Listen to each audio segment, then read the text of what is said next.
അനുവാചകനെ വല്ലാത്തൊരവസ്ഥയിലേക്ക് ഉയർത്തുന്ന അസാധാരണമായ എഴുത്തുശൈലിയാണ് MTയുടേതെന്ന് മന്ത്രി AK ശശീന്ദ്രൻ അനുസ്മരിച്ചു. വാക്കുകളിലൂടെ മനുഷ്യന്റെ ഹൃദയവേദന ജനങ്ങളിൽ എത്തിക്കുന്നതിന് വേണ്ടി അതൊരു സ്വന്തം ഹൃദയവേദനയായി വ്യാഖ്യാനിച്ച് അനുവാചകനെ വല്ലാത്തൊരു അവസ്ഥയിലേക്ക് ഉയർത്തുന്ന ഒരു അസാധാരണമായ എഴുത്തു ശൈലിയാണ് അദ്ദേഹത്തിനുണ്ടായിരുന്നത്.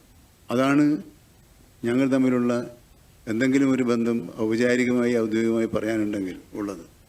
അപ്പം ഞാനൊരു ആരാധകനും അദ്ദേഹം ഒരു മഹാമനുഷ്യനാണ്. അതുകൊണ്ട് നമ്മൾ തമ്മിൽ ബന്ധം, സൗഹൃദം എന്ന് പറയുന്നത് പ്രയോഗിക്കാൻ കഴിയുന്ന ഉചിതമായ വാക്കാണോ എന്ന് എനിക്കറിയില്ല. ഞാനൊരു ആരാധകനാണ്. കോഴിക്കോട്ടുകാരനായി ജീവിച്ച് കോഴിക്കോടൻ വിചാരവികാരങ്ങളെ മലയാളി മനസ്സിലേക്ക് എത്തിക്കുന്നതിനുള്ള ഒരു വലിയ ഇന്ത്യ മുഴുവൻ അറിയപ്പെടുന്ന വ്യക്തിത്വമാണ് MT എന്ന് കോഴിക്കോട് ജില്ലാ കളക്ടർ സ്നേഹിൽ കുമാർ സിംഗ് പ്രതികരിച്ചു. നമുക്ക് കോൺട്രിബ്യൂഷൻ ഒരു കമ്പയർ ചെയ്യാൻ പറ്റത്തില്ല. ഇന്നത്തെ കാര്യത്തിൽ ഇപ്പോൾ മിനിസ്റ്റർ പറഞ്ഞ പോലെ ഫാമിലിയിലെ ഏത് സൂട്ടബിൾ ആണെങ്കിൽ അത് നമുക്ക് അറേഞ്ച് ചെയ്യാം. പക്ഷേ നമുക്ക് എല്ലാവരും അറിയാം, ഒരുപാട് സ്നേഹമുണ്ട് ജനങ്ങൾക്ക്. അത് നമുക്ക് മാനേജ് ചെയ്യണമെങ്കിൽ നമുക്ക് ശ്രമിക്കുന്നുണ്ട്. ആൻഡ് ഫാമിലിയിൽ ഏത് ഡയറക്ഷൻ ഉണ്ടെങ്കിൽ നമുക്ക് അതുപോലെ നമുക്ക് എൻഷുർ ചെയ്യാം.